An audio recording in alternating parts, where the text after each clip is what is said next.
2024 আজকে পড়ালাম basic life support BLS CPR.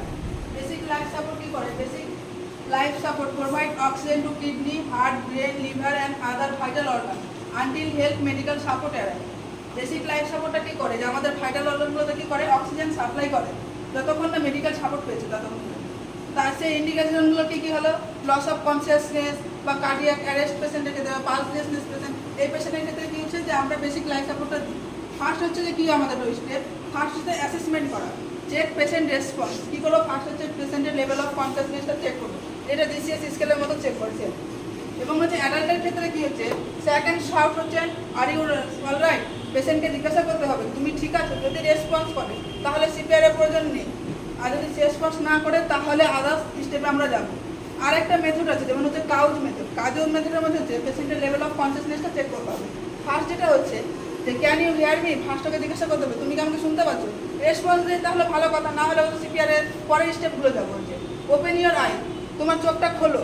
যদি খুলতে পারে তাহলে দেখতে হবে পাচ্ছে কি পাচ্ছে না patient. What is your name, নাম জিজ্ঞাসা করবে, তাহলে ভার্বাল রেসপন্সটা জানতে পেরে যাবে।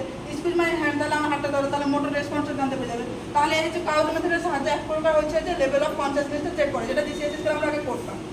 এবার হচ্ছে যে আপ টু 1 ইয়ার পেশেন্ট বাচ্চার ক্ষেত্রে কী করবে? যে বাচ্চাদের ক্ষেত্রে 1 বছর পর্যন্ত বাচ্চাদের ক্ষেত্রে রেসপন্স দেখতে হলে ওদের তো আর কথা বলতে পারছে না, ওদের ক্ষেত্রে হচ্ছে কী করতে হবে? হাত আর পায়ের তালু হচ্ছে যে রাবিং করতে হবে। Rubbing the palm and sole of the feet. কী করতে হবে? পায়ের তালু আর হচ্ছে হাতের তালু হচ্ছে রাব করতে হবে। পেশেন্ট যদি রেসপন্স করে তাহলে হচ্ছে ভালো কথা, কোনো সিপিআর লাগবে না। আনরেসপন্সিভ হয় তাহলে কী করতে হবে? ওর পালস চেক করতে হবে। পালস চেক করতে হবে। কোন পালস চেক করবে বাচ্চাদের ক্ষেত্রে? ফার্স্ট হচ্ছে ব্রাকিয়াল চেক করবে।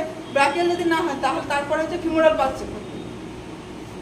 দেন হচ্ছে যে সিপিআরের স্টেপ, যেগুলো সিপিআরের স্টেপগুলো হচ্ছে যে পেশেন্টকে কী করতে হবে?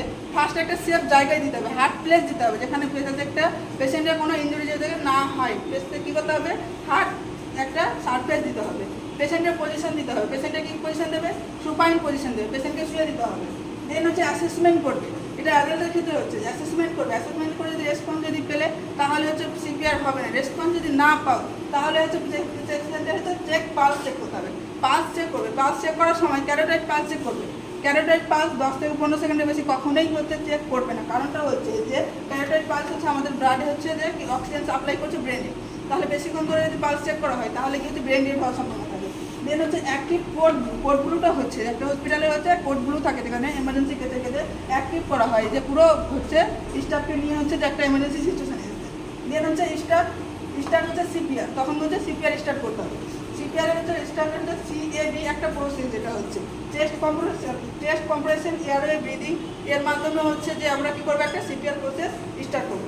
ক্লিয়ার এটুকুনি সবার? আর হচ্ছে এমার্জেন্সি কোডগুলো বাকিগুলো লিখে দিয়েছি। যে কোড হচ্ছে যে ব্লু হচ্ছে কার্ডিয়াক অ্যারেস্টের ক্ষেত্রে অ্যাক্টিভ হয়, কোড হচ্ছে রেড হচ্ছে ফায়ারের ক্ষেত্রে, ব্ল্যাক হচ্ছে বোমের ক্ষেত্রে, হোয়াইট হচ্ছে ভায়োলেন্স সিচুয়েশনের ক্ষেত্রে হচ্ছে ইউজ করা হয়। তো আজকে এই পর্যন্ত।